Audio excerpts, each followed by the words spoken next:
Good morning, friends from around the state. Welcome back to the Local Energy Resources Network. This is our 44th meeting of LERN. Can you believe it? Almost as old as I am. I'm Angie Hacker. I'm the statewide best practices coordinator with the California Climate and Energy Collaborative, joined today by folks on the SEEK team, Rochelle and Kelsey. So you can always contact them if you have needs over chat. As folks are rolling in, I want to say so lovely to see you all. I hope you all had a good summer as it's wrapping up. I know it's exhausting out there, but I hope you found a way to recharge with some fun. I know I did. As I always say, you place-based practitioners are some of the most persistent people I know, and you're out there getting the work done every day. I want to encourage you all to introduce yourself in the chat. Maybe, you know what, let's all boost each other a bit. Tell us one good thing happening in the world of advancing energy and climate work in your community. We'd love to hear some good news. All right, well, folks are still streaming in. As we admit folks, let's just go ahead and remind ourselves of the purpose of the call and what we're going to do together today. So as always, these meetings are designed to help you access opportunities that can help you advance your local energy and climate goals. Sometimes we bring your attention to emerging concepts or underlying policy movements that could impact your energy and climate prospects, funding prospects, and others.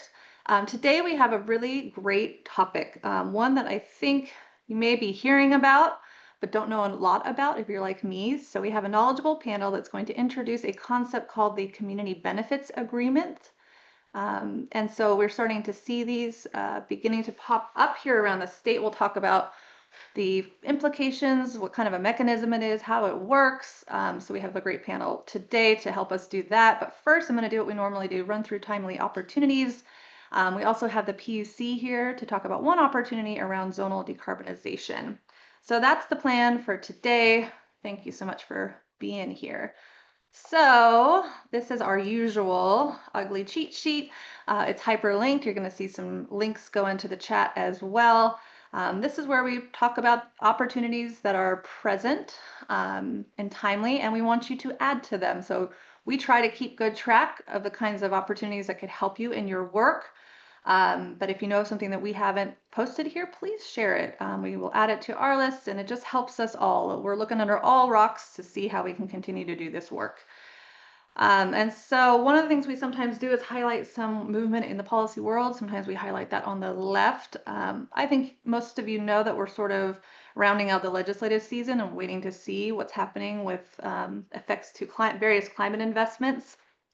The latest I've heard from friends who are more in the know than me is it sounds like there may still be an appropriation coming from Prop 4.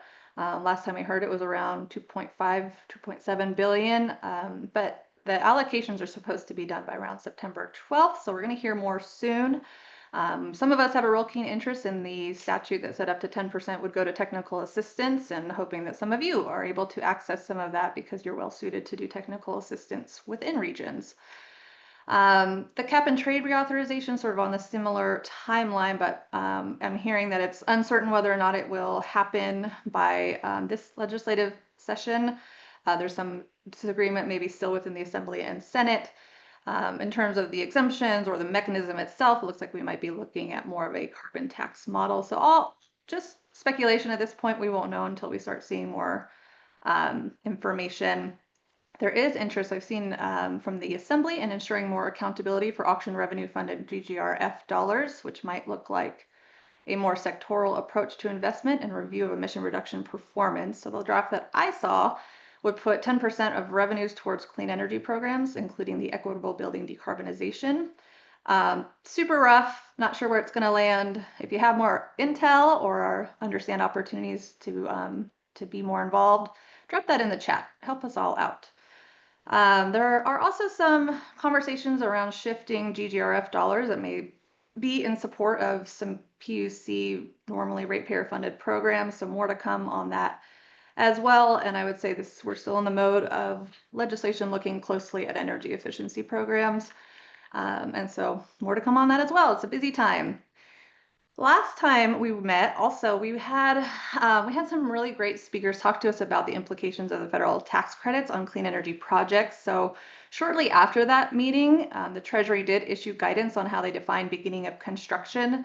I've linked to a piece by the Tax Center that was provided to me by one of our speakers. So that definition is now more solid. You may have already heard about it. And then on a related note, the governor passed an executive order directing a energy working group within the infrastructure strike team to identify projects that are eligible for tax credits. And so they're supposed to report within 90 days on some progress that is requested by agencies, including PUC, CEC, CAISO, and GoBiz, all to try to support clean energy infrastructure project development. There's one here from GoBiz on accelerating deployment of large-scale clean energy infrastructure projects through streamlining local permitting efforts. So you might be hearing more on that. Maybe we can bring a speaker in. Let's talk for a moment just about some funding, accessible funding opportunities, stuff that's already on the street. So one of them we've talked about before, that's the CEC's Advanced Grid Technology Acceleration Projects. I just wanted to note here, since we talked last time, it got extended. So it was a September deadline, now it's not due until October 17th. Another one that has been extended, which I think is nice sometimes when they give us more time, is again from the California Energy Commission. This is the Cali VIP 2.0, so California Electric Vehicle Infrastructure Project. It's a fast charge project, and that one was extended to October 29th. It's a first come, first serve basis to ready to build projects. So it provides incentives for purchasing and installing eligible direct current DC fast chargers. It can cover 100% of total approved costs, capped at $100,000 per charging port. There is application assistance available through the Center for Sustainable Energy. A new one, it just dropped yesterday, and this is for folks that have, your feet into sustainable transportation. It's from Caltrans. I like this grant. They do it pretty regularly on an annual basis. This was the fiscal year 2026-27 Sustainable Transportation Planning Grants. It's going to be due on November 21st. There's 30 million available. Statewide award amounts range between 50 and 700,000 for the competitive portion of this program. If you're an MPO, transit agency, city or county, Native American tribal government, or other public transportation entity, you would be eligible. And the kinds of things it can fund include studies, plans, or planning methods that advance communities' efforts to address the impacts of climate change, such as sea level rise, flooding, wildfire, and mudslides, which may include the use of natural infrastructure to reduce the impacts of climate change. Adaptation plans for transportation facilities, plans to remove barriers, lots of other things, but a lot around planning. The last one here I wanted to mention was the Communities in Charge Wave 4. That is an incentive that's going to be available through January 9th, 2026. So that's from CalSTART, CEC, Grid Alternatives, and Tetra Tech. It's California's Light Duty Electric Vehicle Charging Incentive Program. And it accelerates EV accessibility by catalyzing new markets and deploying EV charging stations to cut emissions, boost the economy, and benefit disadvantaged communities. Wave 4, which is the current wave, exclusively focuses on multifamily housing.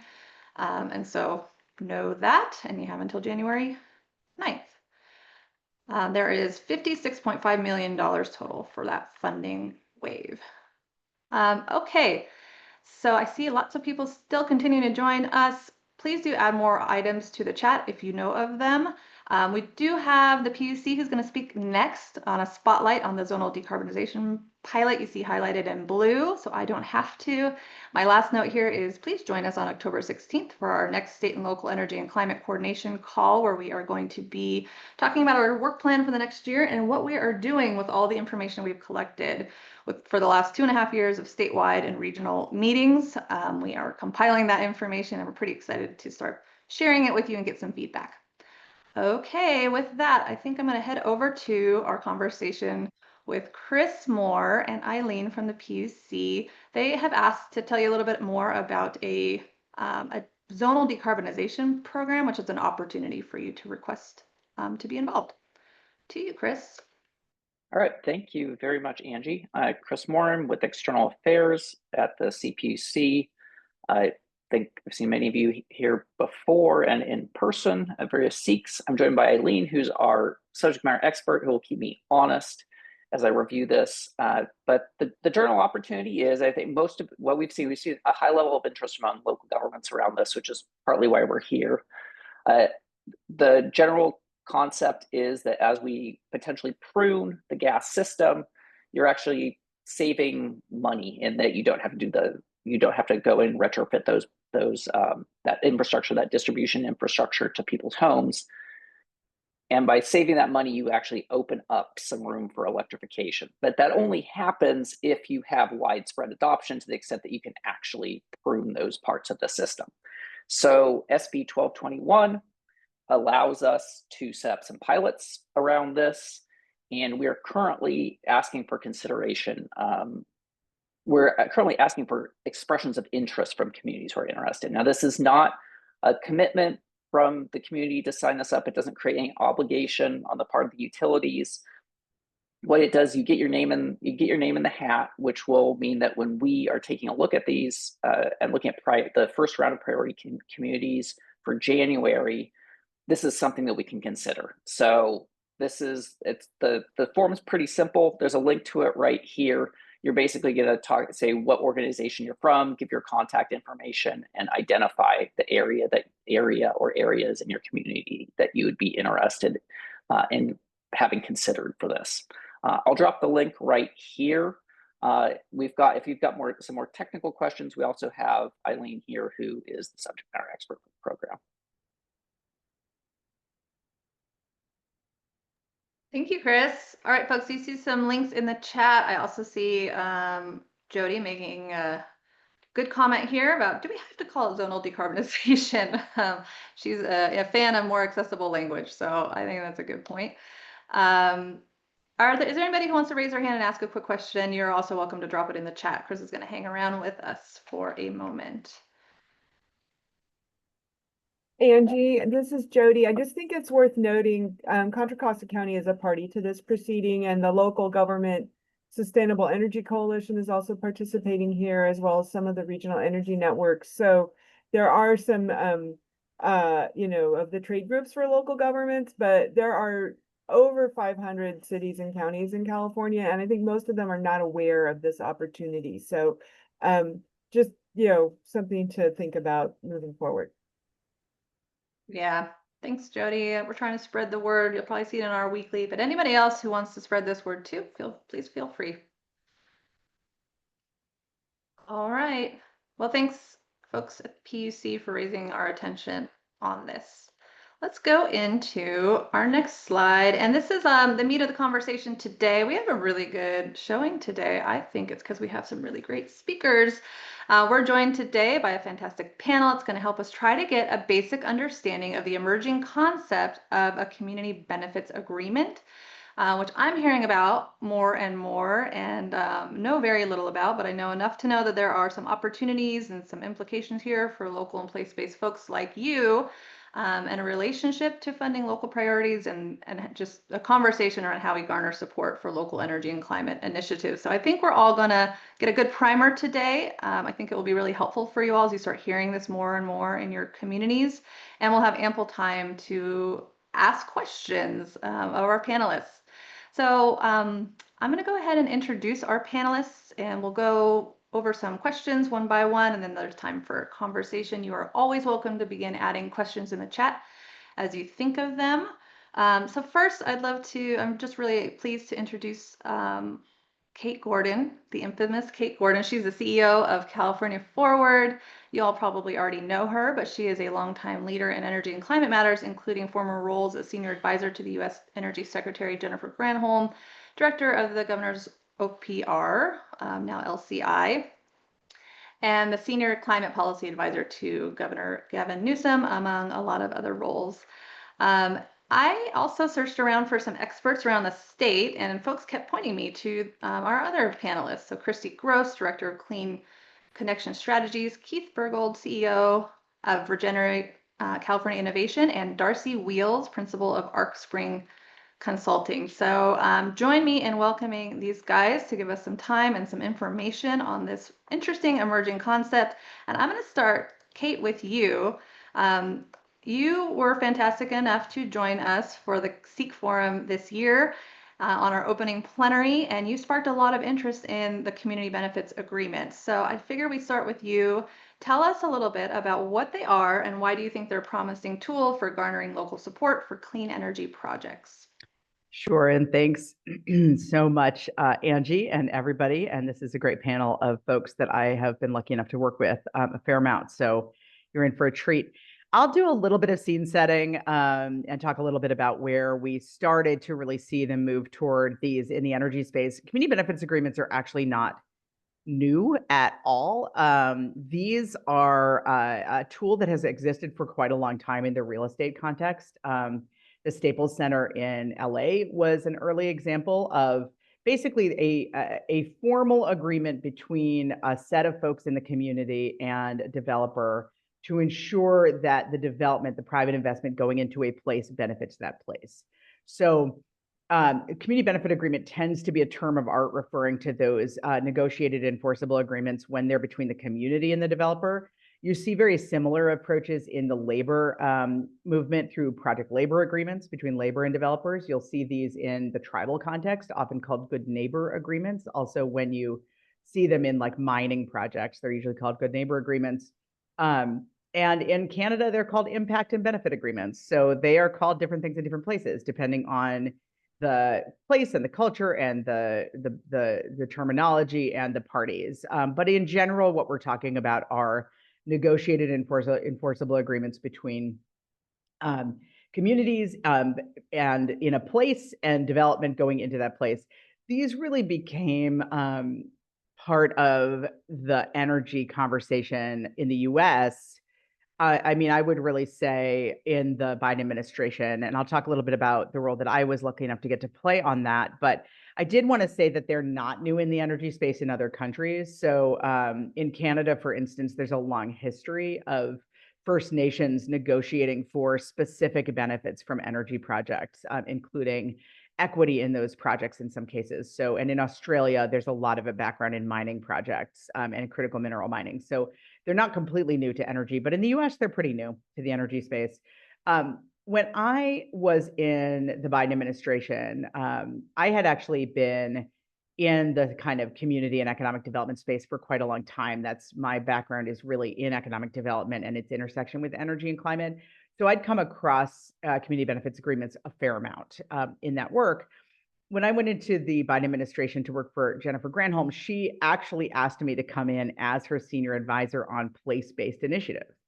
And it was a really interesting time to do that because the agency for many years, since the 70s when it was created by President Carter, had existed as a research and science organization, really, really focused on basic research and science, on engineering studies, on blueprints for nuclear plants, that kind of thing. All of a sudden, so I came in to do place-based work, and a lot of my first couple months was just spent finding the places where the agency was doing work in places that went beyond research and science. And we started a very small program called Communities Leap that some of you might know. We had a number of projects in California. It was really the first kind of intentional place-based project in the agency. And I mean, I'll just be honest, we found money people had not spent during COVID to travel, and we pulled it into this thing and created this program to say, like, how do we start transitioning to more of a place-based approach? All of a sudden, we had the passage of the bipartisan infrastructure law, which put $62 billion of new funding at the agency, almost all of which was designed to be for steel in the ground major projects. So all of a sudden, we're in a position where we were looking around and saying, we're all of a sudden going to be seeding project development all over the country. And sitting down with the secretary, she really said, how do we ensure that the benefits of those projects are real and accruing to the places and the communities and the workers where the projects are going? This was in the context of a lot of other work we were doing as an administration on Justice 40, on good jobs standards. So there was just a really strong kind of culture of making projects work for people and places. So what we did, and the reason I'm going into this, is that for the first time at the agency, and I really think for the first time in a major way in the federal government, we used our procurement power as the federal government through the infrastructure bill to say, as developers were applying for funds from us, we scored 20% of the application based on their plan for community benefits. I want to be really clear that we did not, and we were not allowed to legally require that there be a negotiated community benefits agreement. But we did basically say you get full points if you do a negotiated enforceable community benefits agreement or project labor agreement or something similar. So we gave extra points for enforceability. We gave extra points for durability. But it really was an interesting example, I think, of a structure of using procurement, which is an interesting tool on the government side, to say, if you're going to invest in these communities, we need to see that these projects will create benefits. The reason to do that is not just because it's important to create benefits in communities, which is a big reason. There's also a fair amount of literature that shows that projects are more viable, move faster, have less litigation risk when there's early engagement with communities and or with workers. If there's a clear workforce pipeline, it's going to be a more viable project. It's going to be done better. If there's clear community input, you're going to have an easier time permitting and siting. You're going to have fewer lawsuits. So there's a fair amount of research around that. We also know that building political will for the clean energy economy really requires people investing in the clean energy economy, seeing that as something that creates benefits to them on the ground in their own lives. And so the theory behind this was really a combination of project viability, political will, and then just a general commitment to place-based approaches. There's a lot to say about it. I don't have a ton of time to do it. I do want to say about it a couple things. One, there is no one way to do this. So this is a really place-based approach and tool, because what is a benefit in one place is not necessarily a benefit in another place. There's a wide range of the types of benefits that can work in particular places. And one thing that's really becoming more and more clear is that it used to be that we mostly thought about jobs as the primary economic benefit of these projects. But frankly, clean energy projects, like all industrial projects, have fewer jobs than they used to. They're automated much more than they used to be. They're using more AI. So we really encouraged people to think about benefits beyond jobs, to think about, for instance, offtake agreements from energy generation so that you can power a resilience center in your community, for instance, or think about something happens in Canada, which is like actual equity in the project, a board seat for a community organization. Think about community ownership of part of the project. There's all kinds of interesting ways to think about this. And so I just want to say, number one, there is no one way to define benefits. Number two, and you've probably already heard me say this, there's no one term to use here. Community benefits agreement is the short term. A lot of people use short term language. A lot of people use, but these really, there is actually a functional legal difference between like a project labor agreement and a community benefit agreement.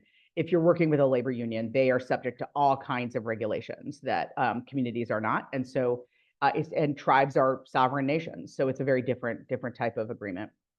The third thing I'll say is that, unfortunately, literally, I think on day 2 of the new administration, a memo went out at the Department of Energy saying that both the DEI initiatives and the community benefits plans needed to be pulled back.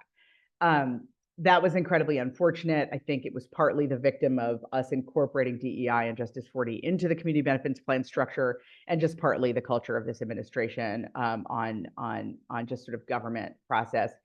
That doesn't mean that this is dead. I think one of the great things is that we are now seeing an ecosystem of community engagement specialists, companies focusing on community benefits, companies seeing the project viability benefits from these approaches. There are a lot of organizations out there now that are doing work to find these agreements to support communities and labor in these agreements. California Forward has a energy benefits repository on our website, collecting over 300 agreements from around the world and really parsing them out and showing how they can look really different in a mining context for lithium versus, for instance, a battery manufacturing plant versus a solar panel project. So I think we and many others, including on this panel, are doing a lot of work in this space. There is no one model or best practice, but I do think that the leadership in this space, including folks on the panel, are starting to coalesce around some important lessons learned about structures that work, are more durable, are more sustainable, that lead to better outcomes. And so I think there's a lot of interesting work happening in this space now, but I also think that it's something really to pay attention to, because as we start to transition from an industrial economy built on fossil fuels to a different kind of industrial economy, there will be a lot of private investment into places. And whether that investment creates real wealth sharing, real shared prosperity, and real benefits on the ground will depend on these types of approaches. So I'm going to leave it at that, Angie, and turn it back to you. Thanks, Kate, and thanks for all your continued leadership on place-based work. We all appreciate it. I do see a lot of chats coming in, and just want to let you know we will handle, I think, more on the zonal decarbonization thing in the bonus breakout if we need to. But we're going to move on to our next speaker, Christy Gross. I think that was a good segue. Let's get into more of the nuts and bolts and a little bit more about how these things might work. And so you guys have told me there's a lot going on in the CBA space right now. Just we could use more of a primer. What else can we learn here? Thanks, Christy. Thanks, Angie. Rochelle, thank you so much. Again, my name is Christy Gross. I'm with Clean Connect Strategies. We have been looking at national best practices all across the country. I'm actually based on the East Coast, but doing work here in California currently. If you could go to slide 2, please. So one of the things I really wanted to talk about today is what is the main purpose of CBAs. This is extraordinarily important in terms of setting context for this discussion. As Kate talked about, there are a lot of opportunities to customize what a CBA is, what it includes, and even the process to do community engagement and outreach that's typically required to ensure that a community benefits agreement hits all the right points and actually gets the most buy-in from the community. So what I tried to do here is really lay out the purpose in 6 ways of what a community benefits agreement is trying to achieve. And please feel free to read through that as I just talk a little bit more deeply about the goal of a community benefits agreement. Essentially, it's to secure new social and economic development investments that would not otherwise be guaranteed through the traditional permitting or entitlement process, helping communities advance their long-term priorities. While CBAs should not be viewed as a primary revenue generating tool for local governments, they can increase public value and equity by placing enforceable conditions on private development. These benefits can be both financial and non-financial and tailored to reflect really what the community needs are.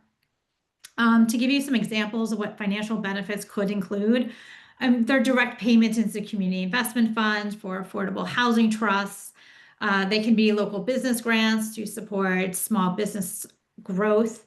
They can be job training stipends or wage subsidies and investments into health clinics and food access or education.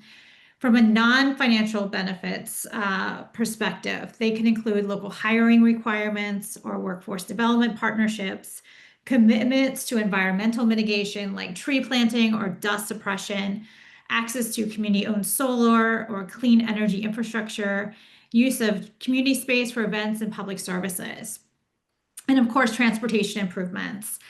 In this way, CBAs can help reduce public sector burdens by proactively addressing community needs such as housing, stability, workforce development, or health equity, and all done with private sector resources.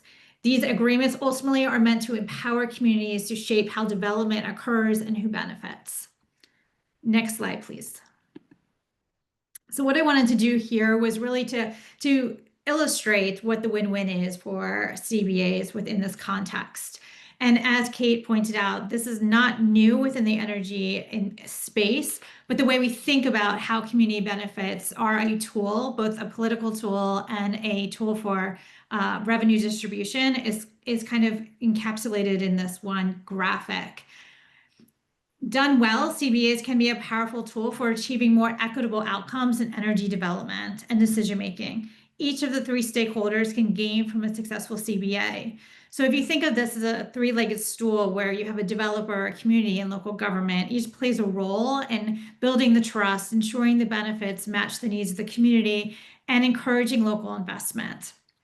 But when done poorly, they can also end up providing a surface level benefits that fail to address longstanding community challenges, or worse, could be used as an excuse to greenlight projects that further enrich environmental inequities. So the real purpose here is, again, to sort of provide the visual for what we're trying to do with a CBA. Building trust is really at the core, and then the benefits piece is important and integral that encourages long-term investment, but it also is all encapsulated into ensuring that there's a social license that backs these projects. Next slide, please. One of the things I wanted to sort of differentiate, as Kate mentioned, the nomenclature around how we talk about CBAs as opposed to development agreements or host agreements, which are probably more familiar in the world of local government, is kind of thinking about, what is the differences and seeing it laid out in the slide. As we deepen our understanding of the purpose and goals of CBAs and their role as a powerful tool for shaping equitable development, it's equally important to distinguish CBAs from DAs and community host community agreements. Again, this slide is really important because it kind of sets the stage for what we're trying to achieve. And although we may use the term CBA as a broad term, an umbrella term for host agreements, and sometimes we use them for good neighbor agreements. Occasionally they are used to talk about PLAs. There's a way in which those tools differentiate themselves from what a CBA is at the core. And at its core, a CBA is a legally binding and private agreement between a developer and a community organization, group, or coalition. That's not to say, however, that local governments don't have a role. Local governments are authorized to enter into developer agreements, and these agreements may include financial obligations such as impact fees, infrastructure improvements, affordable housing contributions, funding for education, workforce, health, safety, and environment. But they must provide a reasonable nexus between the obligation and the development project itself. This is an important point. Initially, courts were wary of local governments using their approval power to extract profits from developers through a CBA.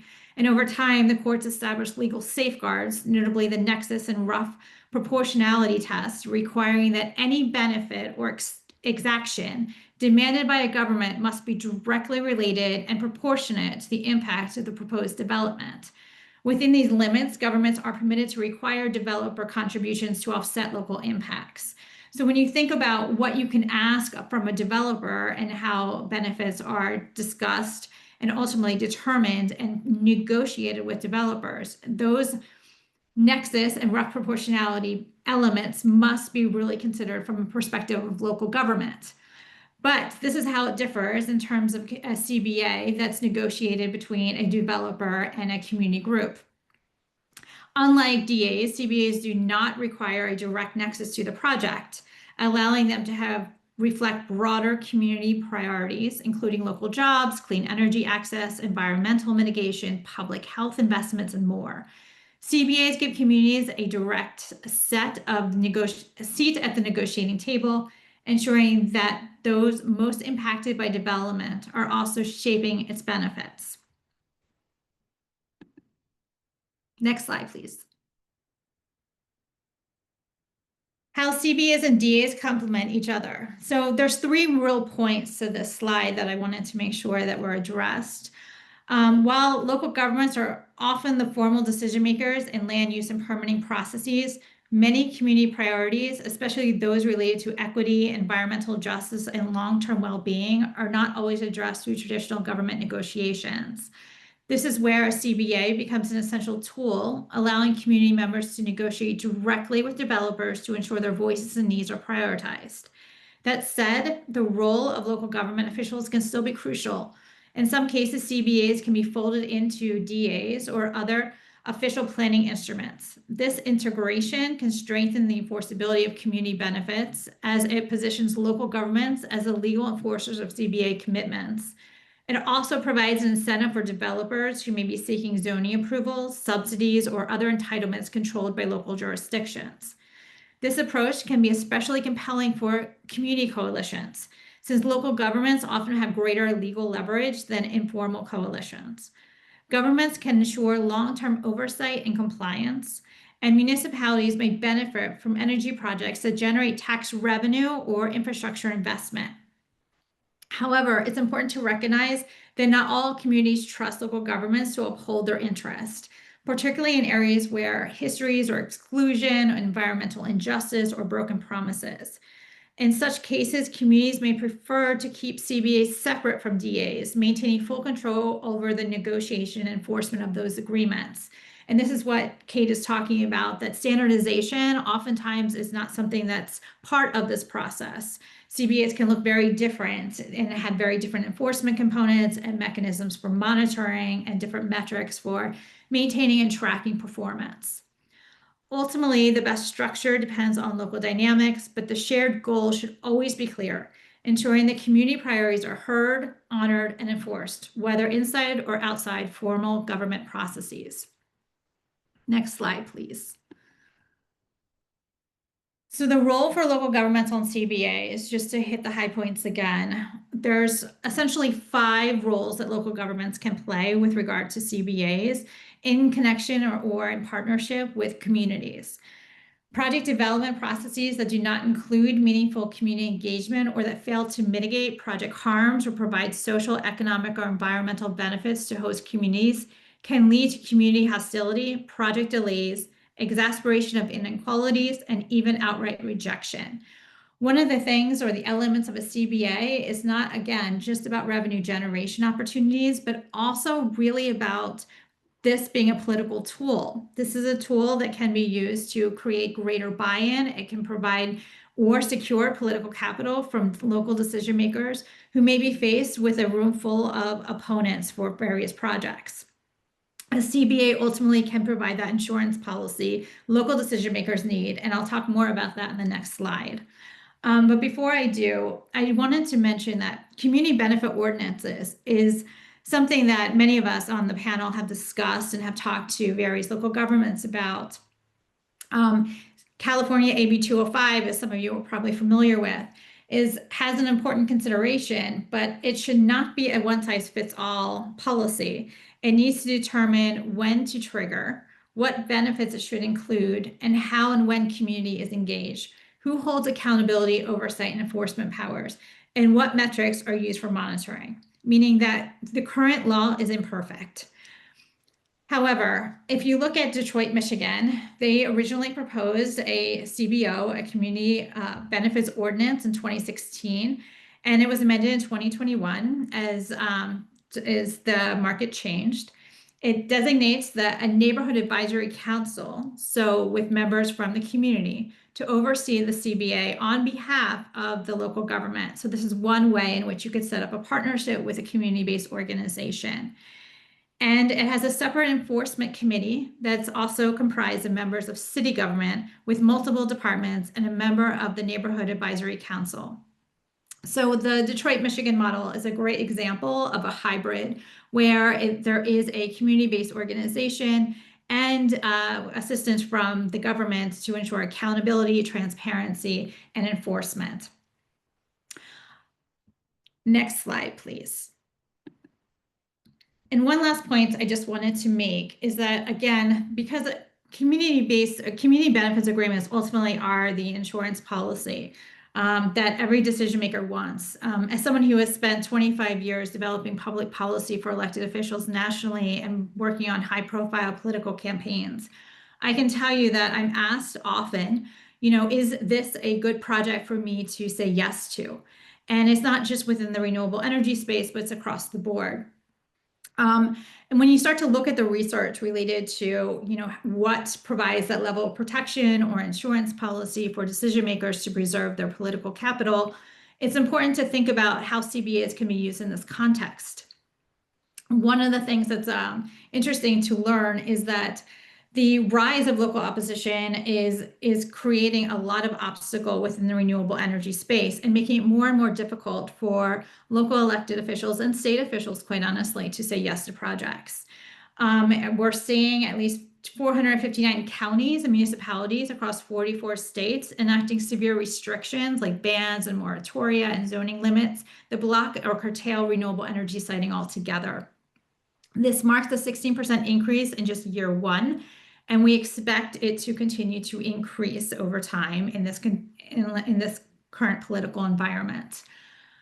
But CBAs hold hope to provide that opportunity for an umbrella or a way to rethink these projects to create social license around various projects and support that is long-term from the community and represents what is in it for the community, or what is in it for us? Answering that question is unduly important in this very tumultuous siting process. According to the data for Progress, 69% of US voters say they'd be proud to have renewable energy development in their community.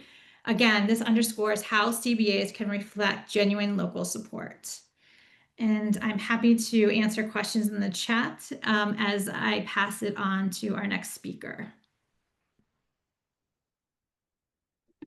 Thank you, Christy. Yep, we're still taking questions in the chat. We're going to go through one more speaker, then we'll get to discussion. So next up, we have Darcy Wheels. And Darcy, the question for you, this is a lot to take in.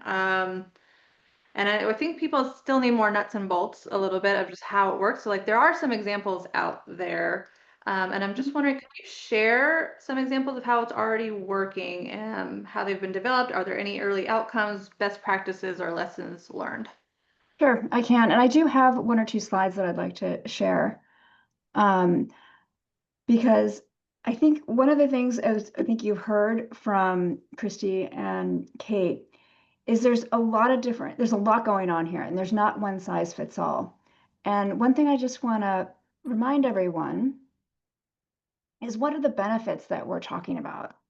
And the benefits we're talking about are many. There's the actual benefits from the clean energy project itself, the climate benefits. There's direct and indirect benefits to local businesses. There's lease payments to landholders, for solar and wind and energy storage projects. You have workforce and job training. You have local property tax and sales tax. And then you have CBAs, which can incorporate some of these things, but they should really be seen as additive. They're not going to be taking you away from any of these other things. And as Christy and Kate said, I mean, these can really help cement and formalize a relationship between developers and communities.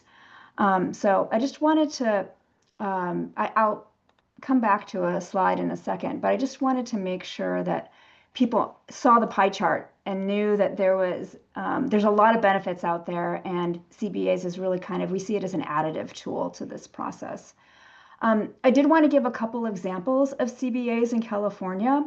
I wanted to start with offshore wind. As Kate mentioned, the Biden administration included bid credits for developers who had CBAs who were bidding on offshore wind leases. And as an example, Castle Wind preemptively developed a community benefits agreement with two fishermen's associations and a municipality even before, and then they included that in their bid. They did not win the bid, but the developers who did win the bid could sign on to that agreement or create their own. The lease winners have several years to negotiate CBAs, and there's no guidance from NOAA or DOE on what the CBAs should include. And of course, given the change of administration, we're not sure where these offshore wind projects are going at this time.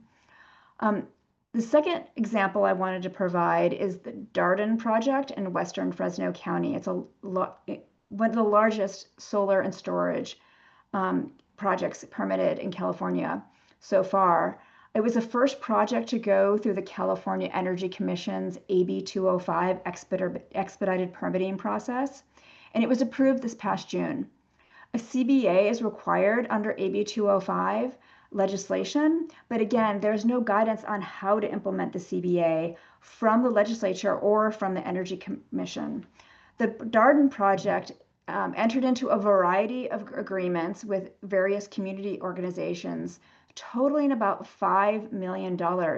However, last May, right before their final approval hearing, several environmental justice groups submitted comments to the CEC that their CBA package was not sufficient.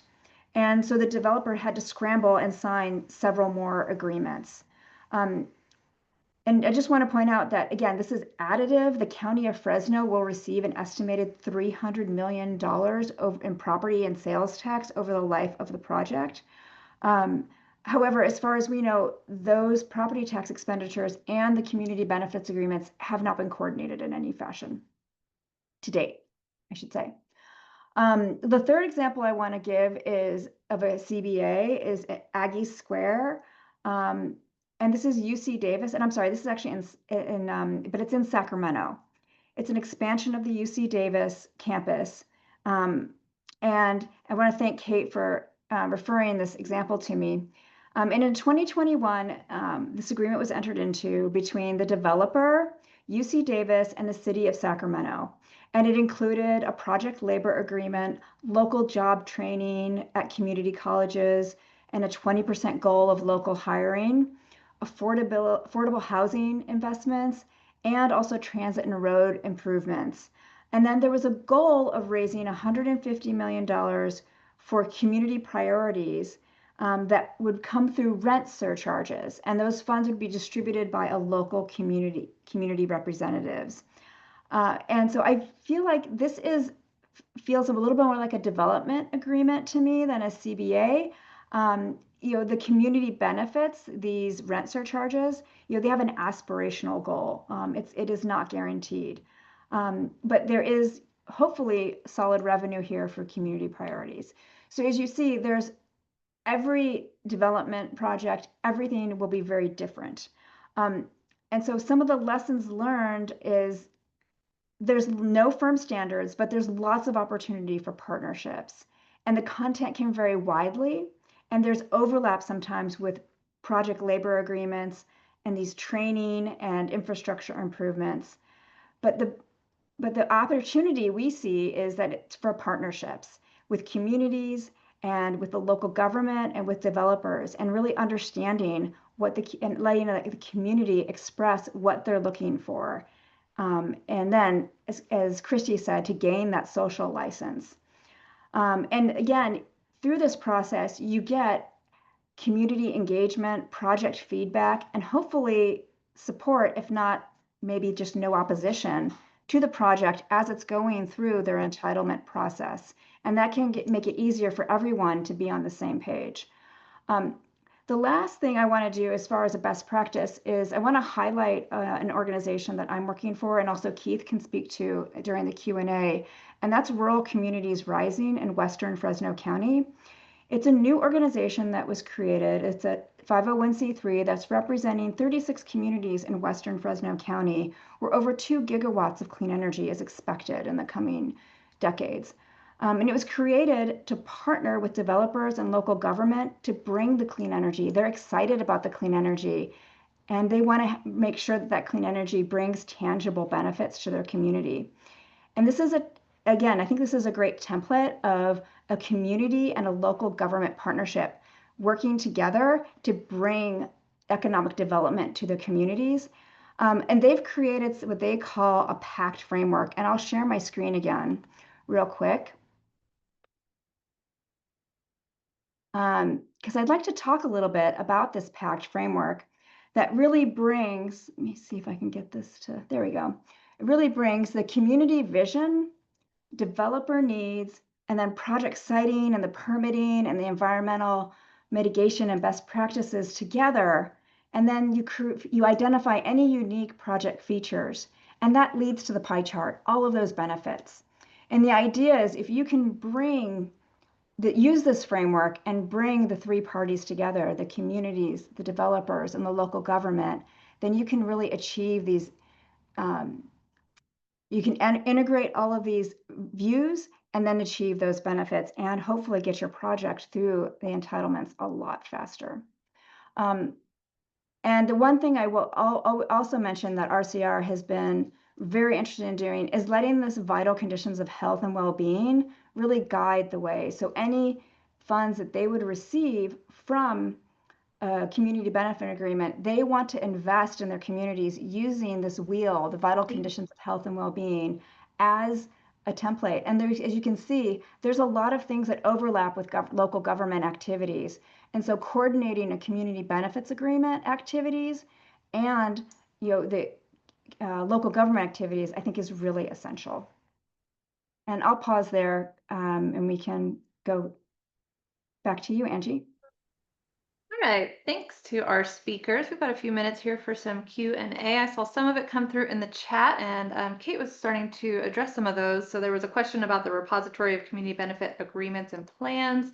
Kate did post the energy benefits repository, Somebody else was commenting that CBAs include, they want CBAs to include training for immediate jobs, not jobs for years into the future.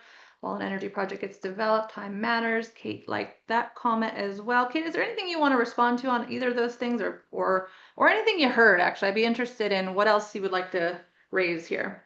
Yeah, I mean, I think the immediate jobs thing is really important. And again, we're kind of used to, not only in the CBA space, but frankly, in California, we're used to development projects being real estate projects, or in the energy space being energy generation projects.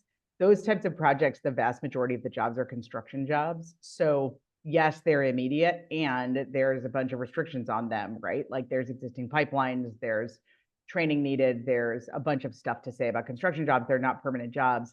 That doesn't mean they're bad. They can be good, and they should be good, and that should be part of the conversation. But I would encourage folks to think about two things. One, on those types of projects, thinking about benefits is going beyond the immediate jobs on the project, but also to things like contractors. Like one of the things we thought about a lot at DOE was if a construction team has a food truck or they have a catering service that they're contracting with, make sure that's local, right? I mean, there's ways to create benefits that are not just the jobs on the project. So just thinking about that, which transportation companies are they using? Where are they getting their stuff? The second thing I would say is we really in California have to get beyond thinking about real estate and generation projects as the only kinds of projects. If we want to diversify our broader state economy, if we want to create middle skilled jobs that are longer term, if we want to diversify our local tax bases and have just a more secure economy, we've got to bring back some supply chain and manufacturing jobs and just diversify beyond innovation and installation of these projects toward a broader notion of what is energy. That's tricky for some people. It starts us going down the path of like, oh, but that's the dirty stuff. We've been offshoring and we don't want to see it. It's where a lot of the real economic benefits are happening. And our neighboring states are eating our lunch on this. And I think there's a lot more we could be doing in those spaces. Those can be really good projects with real benefits that are really done very well for environmentally and from a labor perspective. But that kind of negotiation is why we're talking about community benefits agreements. So I'll leave it at that. Thanks, Kate. So someone here is bringing up the topic of, could it be a vehicle for thermal energy networks as well? Somebody says, are there examples of successful CBAs or similar agreements for thermal energy networks? Have you all heard of that? No. Maybe Tiffany, if you want to share more, that could be valuable. That is a new term for me. I'm excited to hear what it is. If you feel up to it, you can unmute and share more about that. That would be great. There's a comment here too. And then Kim is saying, what about combined heat and power? So he is also saying, reminds me a bit of paid parking benefit districts, which can be a VMT reduction approach that can benefit an equity priority community, but this is much more involved and complex. I think that's a good transition to the question I want to ask too. Sort of, how does this begin? Who champions it in a community? Is it local government led in the beginning? And tell us, there's a lot of, obviously there are benefits here about how we can get local benefits and pursue some of these priorities. What do local governments need to know who are going to be responsible for some of the enforcement here? Eyes wide open. What risks and pitfalls do they need to prepare themselves for? So with regard to thinking about who goes first, I think ultimately when the developer comes into the community and announces the project is when a community should be on alert that a project could be sited in their area. Sometimes the developer is quieter about it, and then when the community is less formed, they don't necessarily see this as an opportunity yet. And it takes time until the local government is aware of the project. And when the local government first receives the project or starts to have conversations with the developer, at that time, there can be some side discussions as to, from the developer typically in this space, but we're trying to shift that a bit. But the developer will often ask who is a community-based organization, or who is a group, or a community group, or elected officials would recommend we talk to in order to engage the community. So the developer is oftentimes, or has been in the past, the one that's initiating. In some cases, however, local government is helping to formulate that or partnership between a CBO and the local government and the developer. There have been cases, and what we're trying to do within Rural Communities Rising and Western Fresno is that we're trying to be the as a community-based organization to the one to establish a needs assessment, to already have a developer playbook in place by the time a project comes in or is announced, that we can then initiate discussions directly with the developer. So that is a newer approach, coming from the community first and going to the developer as opposed to the other way around, or involvement through the local government. But it can come in through any of those places. So there really isn't a who comes first rule. It can be, as soon as a project is made aware in the community and or the local government officials want to be aware, or the developer really wants to build relationships, they will initiate discussions, usually with both local government, and attempt to get into a CBO. With regard to enforceability, transparency is key. That is especially the case on the part of local government. When they are initiating any sort of agreement, whether it's a developer agreement or a developer agreement with a CBA included, making sure that the process is as transparent as possible, that folks in the community-based organization are aware of what the government's role is. It's spelled out clearly in any sort of contract. It is, the expectations are clear, the metrics are clear, who monitors is clear. And especially if a local government is providing enforcement capacity or capabilities, that it's spelled out. And most importantly, that if a project is sold, that contract, it makes that contract goes with the project. So you're not setting up a project directly with a developer who then sells the project to another developer, and vis-a-vis, that contract now becomes null and void. That contract must, in the enforceability terms, go with the project as independent of who the developer ultimately is. Thanks, Christy. We are running low on our formal hour. We do have our bonus breakout coming up. We can continue the conversation. I think there's been a couple folks that are asking for things like resources. So if there is, we already got the energy project repository, but if there's a bunch of templates out there of existing best practices or the agreements themselves that folks could look at, I think that'd be really instructive, or like a guidance document, like step by step, how could you start one of these? That would be really helpful. Somebody's asking for, are there regulations or legal guardrails around CBOs that groups who are wishing to explore them should be aware of? So those are the kinds of resources people are looking for. I think maybe that's like the 201 course. And I want to give the last word here to Jody, who apparently has done one of these. So Jody, you're amazing. You're saying you did one of these around 4 refineries. Do you want to talk about it? Thank you. I did not do one. I gave some input that actually wasn't followed well, but in 2022, 2 of the 4 refineries in Contra Costa submitted applications to process renewable fuel. Actually, they submitted them in 2020, and they were approved in 2022. And with each of them, the supervisor who was in office at the time negotiated that they would give us $10 million to benefit the communities either over 10 or 13 years. But part of the reason I'm here is that I feel like there was more we could have gotten out of those agreements. I didn't feel like what we heard when we went out to talk with the communities last year was they wanted things that would endure over the years. They wanted more of an investment in the community. And the way these agreements were negotiated, it's like, we're going to go in and do projects for you. What kind of projects do you want?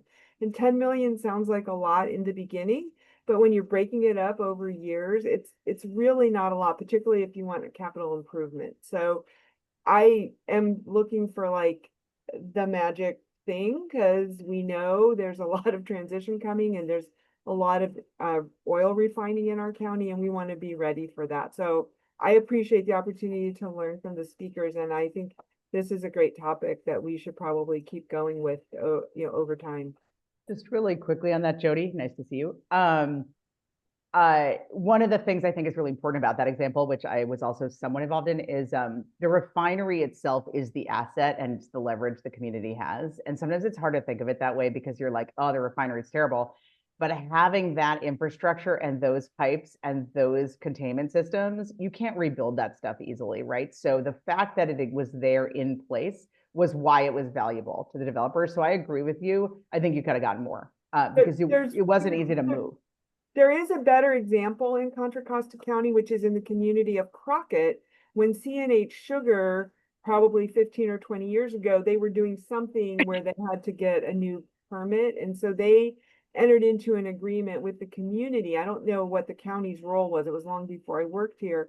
And they set up something called the Crockett Community Foundation. And so now there's an endowment and there's a group that's able to make funds and award and do things, you know, that are a little like that. So other communities looking at Crockett, they're like, we want a community foundation, you know, but nobody negotiated that with the Marathon or Phillips 66 refinery agreements. Here, folks. All I want to do is say a thank you and a goodbye to folks that do need to leave at the top of the hour. Thank you to our speakers, Kate, Darcy, Christy, Keith, for being here and giving us a good amount of knowledge on a very, an interesting topic that we all need to think more about. Thanks to all of you. We had a great showing today and really good engagement. Stick around if you'd like to continue the conversation in bonus breakout. I'm just going to go over to our next slide. I'm going to let this conversation continue as it would like, and then I think we'll transition in a moment to more information on the CPUC's decarbonization opportunity, because there were some more questions there. So Jody, I didn't mean to cut you off, but you can continue along if you'd like. No, okay. Jody looks done. Oh, thanks you, Melissa Moyes, our friend Mel. She's giving us a handy resource, expert insights on best practices for community benefit agreements. Kate saying thank you and nice to see everyone. Thank you very much. I know Kate is busy and has to run along. I'm going to leave some space open here for anyone else who would like to just speak freely now. It could be on the topic or